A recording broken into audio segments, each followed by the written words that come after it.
le 16 juillet 2026. Ibrahim Traoré n'a pas simplement prononcé un discours. Pendant 1 heure et 20 minutes, il a adressé un avertissement à toute la nation burkinabé. Derrière chacune de ces déclarations se dessinait une même idée. Le plus grand danger, pour un pays en guerre, ne vient pas toujours des armes.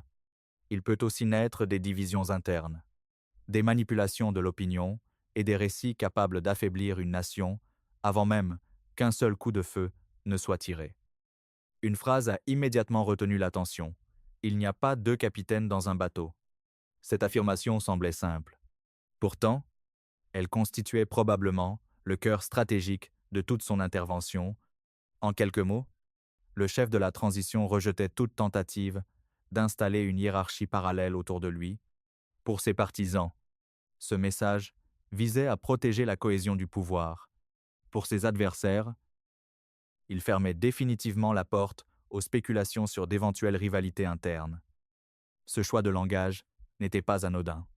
Dans plusieurs transitions africaines, les oppositions ont souvent cherché à identifier un prétendu numéro 2, puis à utiliser cette figure pour fragiliser le pouvoir en place. Une rivalité réelle ou imaginaire suffit parfois à ralentir les décisions, à nourrir la méfiance et à ouvrir un espace aux influences extérieures. Ibrahim Traoré a voulu démontrer que cette méthode ne fonctionnerait pas au Burkina Faso. Mais le président ne s'est pas arrêté à cette question d'organisation politique. Très rapidement, son discours s'est orienté vers un sujet beaucoup plus sensible, la religion. Depuis plusieurs semaines, des accusations circulaient selon lesquelles certaines décisions de son gouvernement traduisaient une hostilité envers les musulmans. Ibrahim Traoré a rejeté cette lecture et a présenté ces mesures comme des choix relevant de la sécurité nationale et de la gestion de l'espace public. À travers cette double démonstration, un fil conducteur apparaît. Le président cherche à convaincre que la bataille engagée contre le Burkina Faso dépasse largement le cadre militaire.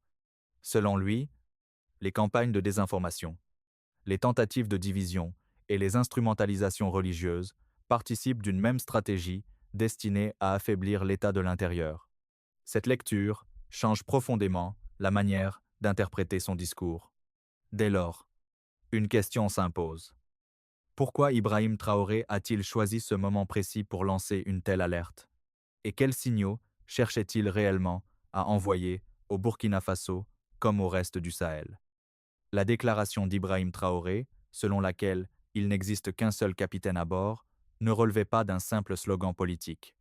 Elle constituait le point de départ d'une démonstration beaucoup plus vaste sur la manière dont les États fragiles peuvent être déstabilisés sans qu'une bataille militaire décisive ne soit engagée. Selon la logique développée dans son discours, les adversaires d'un pouvoir de transition ne cherchent pas toujours à l'affronter de front. Ils préfèrent parfois créer des lignes de fracture internes, convaincre certains responsables qu'ils disposent d'une influence particulière ou laisser croire à l'existence de centres de décision concurrents. Dans cette perspective, la question du numéro 2 devient un véritable outil politique. Lorsqu'un gouvernement apparaît divisé, les réseaux d'influence savent rapidement à qui s'adresser pour contourner une décision. 1. Ralentir une réforme ou alimenter des rivalités personnelles. L'histoire politique de plusieurs pays africains montre que ce type de stratégie a souvent précédé des crises majeures. Ibrahim Traoré a voulu couper court à cette possibilité en affirmant publiquement que toute décision stratégique relevait d'une seule chaîne de commandement.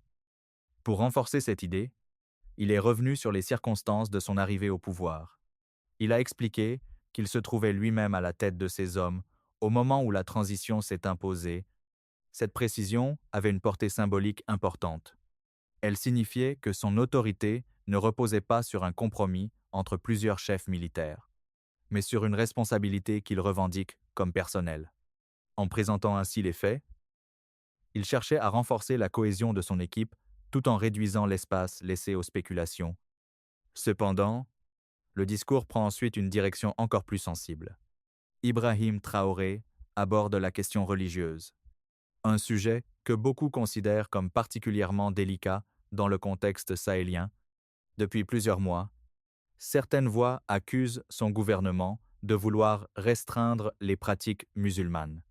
Le président répond à ces critiques en distinguant clairement la liberté de culte des impératifs liés à la sécurité publique. Son exemple est précis. Lorsqu'une grande prière est organisée sur une voie publique, les autorités doivent connaître le lieu, l'horaire et les itinéraires concernés.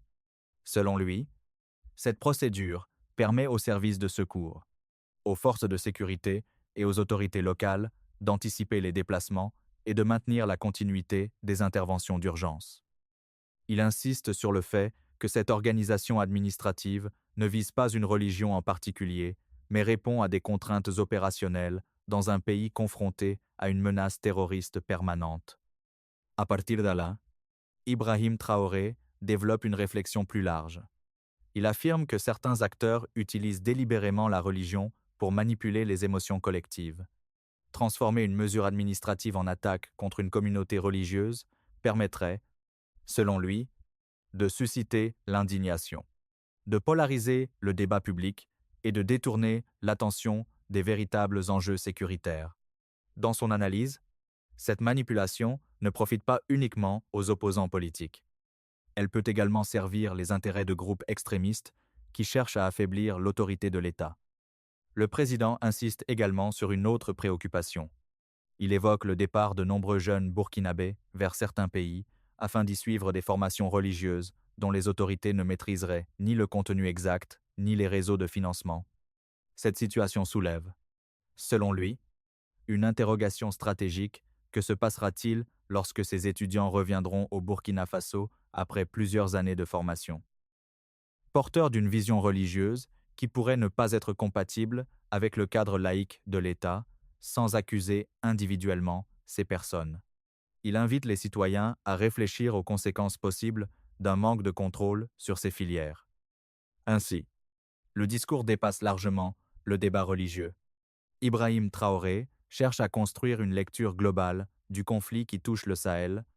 Dans cette vision, les armes ne représentent qu'une partie de la menace. Les campagnes de désinformation, les divisions internes, les rivalités politiques et les instrumentalisations idéologiques constituent des fronts tout aussi importants. En reliant ces différents éléments, il prépare le terrain pour une réflexion plus profonde. Si la guerre est aussi psychologique et informationnelle, quelle stratégie le Burkina Faso devra-t-il adopter pour empêcher que ses adversaires ne transforment les faiblesses de la société en véritables armes politiques? La véritable rupture du discours intervient lorsque Ibrahim Traoré cesse de parler uniquement de l'organisation du pouvoir pour s'attaquer au mécanisme qu'il considère comme le plus dangereux, la transformation des croyances. En instrument de confrontation politique, à ses yeux, le Burkina Faso ne fait plus seulement face à une guerre menée par des groupes armés, il affronte également une bataille des perceptions, dans laquelle chaque rumeur, chaque interprétation déformée et chaque campagne de désinformation peuvent produire autant de dégâts qu'une attaque militaire. C'est dans ce contexte qu'il revient sur les accusations selon lesquelles son gouvernement chercherait à s'opposer à l'islam. Plutôt que de répondre par une simple dénégation, il choisit d'expliquer le raisonnement qui guide les décisions de l'État. Pour lui, la liberté religieuse demeure un principe fondamental. En revanche, aucune pratique, quelle qu'elle soit, ne peut être soustraite aux exigences de sécurité lorsqu'un pays vit sous la menace permanente d'attentats et d'infiltrations. Son argumentation repose sur une idée centrale. Les groupes terroristes exploitent précisément les espaces où l'État perd sa capacité d'organisation. Lorsqu'un rassemblement de grande ampleur échappe à toute coordination, il devient plus difficile d'assurer la protection des participants, de garantir la circulation des secours ou d'anticiper une éventuelle attaque. Dans cette logique, informer les autorités n'est pas présenté comme une restriction des libertés, mais comme une mesure destinée à protéger les citoyens eux-mêmes. Le président franchit ensuite une étape supplémentaire. Il affirme que les organisations extrémistes utilisent le langage religieux pour légitimer des actes qui contredisent, selon lui, les principes mêmes de la foi qu'elles prétendent défendre.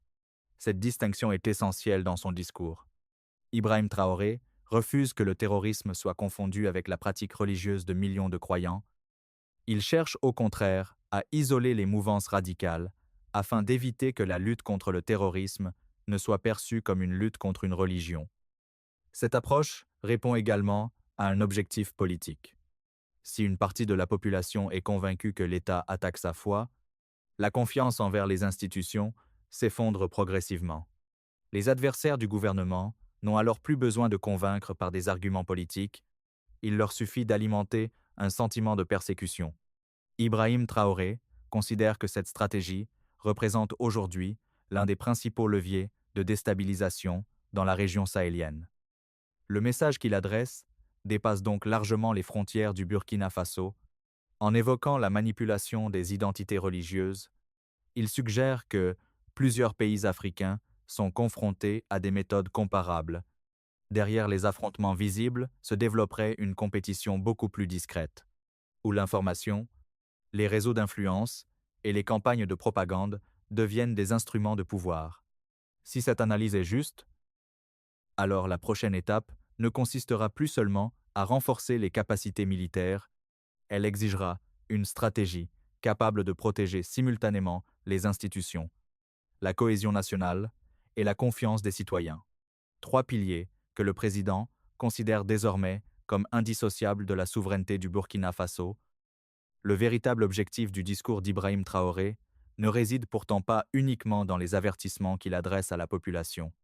Derrière chaque exemple, derrière chaque référence à la sécurité ou à la religion, apparaît une stratégie politique beaucoup plus large, empêcher que le Burkina Faso ne revive les mécanismes de fragmentation qui ont affaibli d'autres États confrontés à des crises similaires. Son intervention ne peut donc être comprise comme une simple réponse à une polémique, elle s'inscrit dans une tentative de redéfinir la manière dont l'État entend exercer son autorité pendant la période de transition. Cette stratégie repose d'abord sur la centralisation de la responsabilité politique, en affirmant qu'il n'existe qu'un seul capitaine. Ibrahim Traoré ne cherche pas uniquement à rappeler son statut de chef de l'État. Il cherche également à empêcher la naissance de réseaux parallèles de décision. Dans un contexte où circulent constamment des rumeurs, des spéculations et des tentatives d'influence, laisser croire qu'un autre responsable pourrait disposer d'un pouvoir comparable reviendrait, selon lui, à ouvrir une brèche que des acteurs internes ou externes pourraient rapidement exploiter. Mais cette centralisation ne suffit pas. Le président développe une seconde idée. La souveraineté ne peut être protégée si les citoyens deviennent eux-mêmes les relais involontaires de campagnes de manipulation. C'est pourquoi une grande partie de son discours prend la forme d'un exercice de sensibilisation. Il ne demande pas seulement au peuple de soutenir son gouvernement. Il lui demande d'apprendre à distinguer une information vérifiée d'une interprétation volontairement déformée. Cette approche traduit une évolution importante de la doctrine politique du pouvoir. La sécurité nationale ne dépend plus exclusivement des forces armées, elle dépend également de la capacité de la société à résister aux opérations d'influence. Cette lecture explique pourquoi Ibrahim Traoré revient à plusieurs reprises sur les campagnes qui cherchent, selon lui, à opposer les communautés religieuses à l'État. Dans son analyse, l'objectif réel n'est pas de défendre la liberté de culte. Il serait plutôt de provoquer une rupture de confiance entre les institutions et une partie de la population. Dès que cette confiance disparaît, les groupes radicaux disposent d'un terrain beaucoup plus favorable pour diffuser leurs récits, recruter de nouveaux sympathisants ou justifier leurs actions violentes.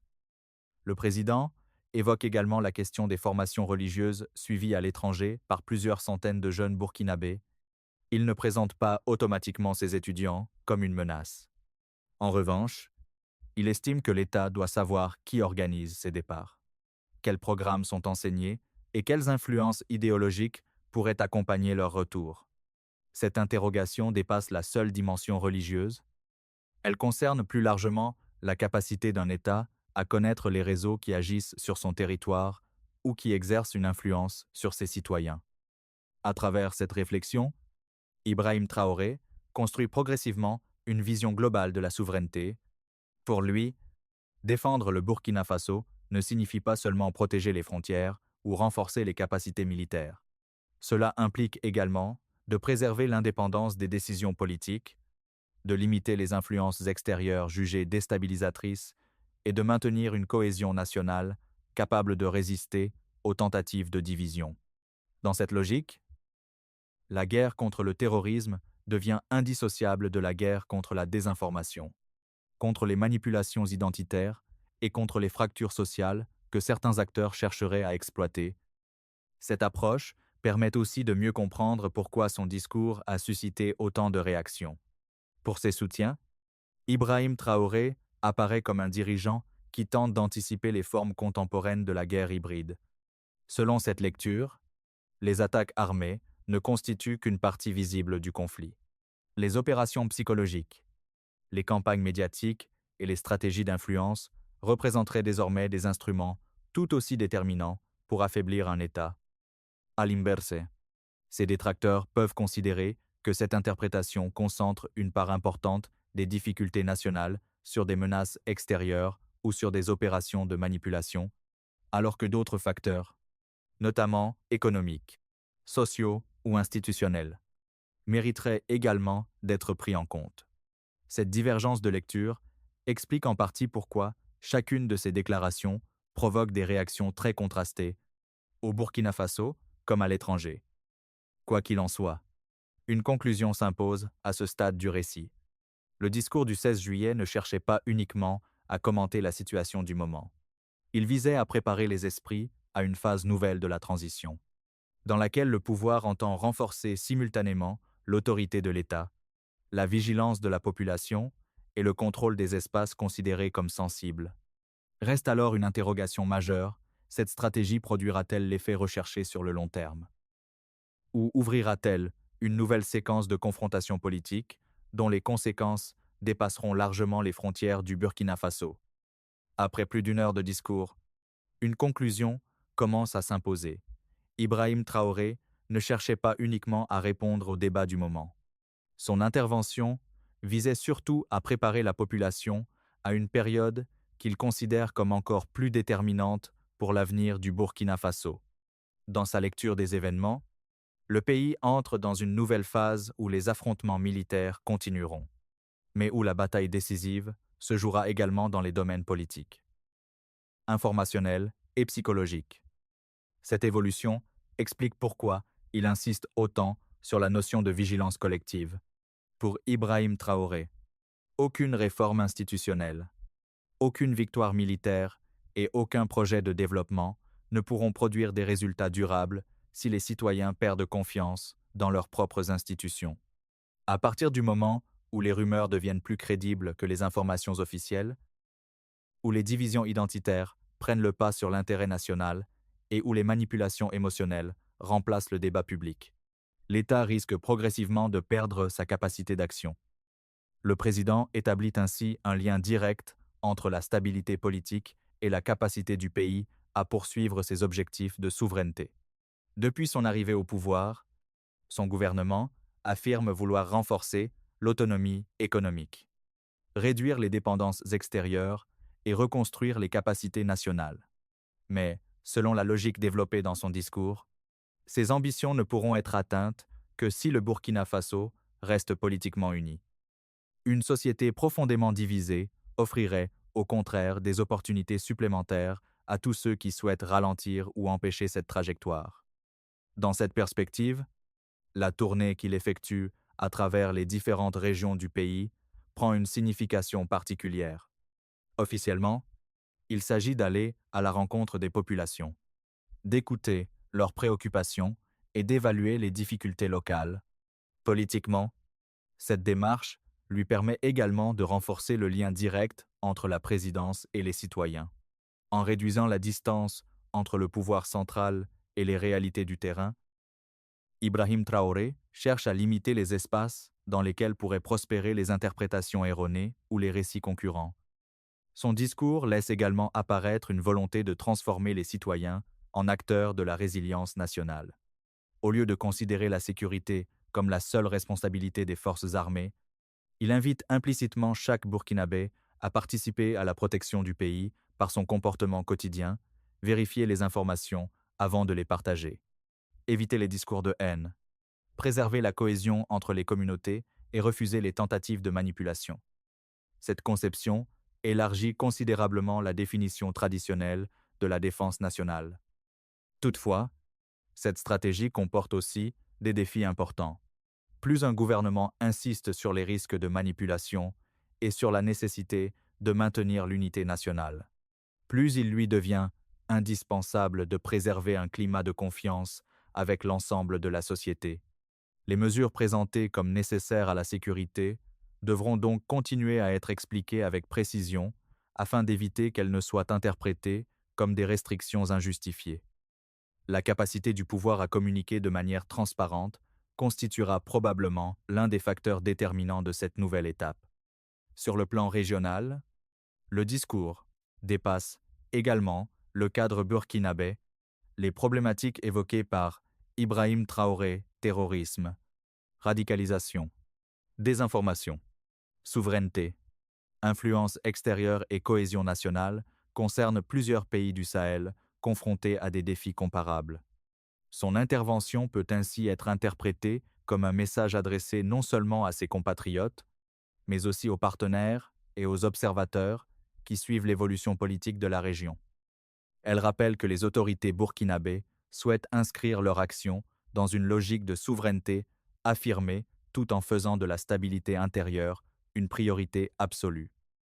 Au terme de cette analyse, une évidence apparaît, le discours du 16 juillet ne se limite pas à une succession de déclarations fortes.